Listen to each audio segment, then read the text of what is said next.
8 কোটি পুরুষ, বাংলার 20 কোটি নারী পুরুষ। প্রিয় ভাই ও বোনেরা, আজ জাতির উদ্দেশ্যে বলতে হয় সামান্য কথা। নির্বাচনের আগে ভালো কথা বলে, ভালো কর্মসূচি দেয়, ভোটের পরে কেন সব কথা ভুলা যায়? কেন মানুষের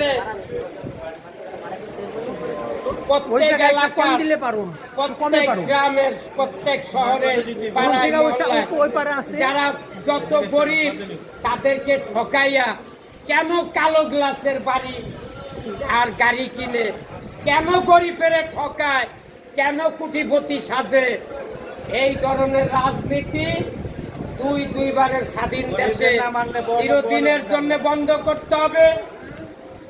আমার দলের নেতা কর্মীরা যদি কোনো এলাকা অঞ্চলে সাধারণ মানুষের সাথে বেয়াদবি করে, নিজের স্বার্থের জন্য, পরিবারের স্বার্থের জন্য যদি লুটপাট দুর্নীতি করে, পাশের লাঠি তৈয়ার কইরা পিটাইয়া মাইরা ফালাইবেন, আমার দলের কোনো আপত্তি থাকবে না। এই বক্তব্য প্রত্যেক দলের চেয়ারপারসন পত্র পত্রিকা মিডিয়ার মাধ্যমে দেশবাসীকে শোনাইতে হবে। প্রিয় দেশবাসী, সবাই সুস্থ থাকবেন।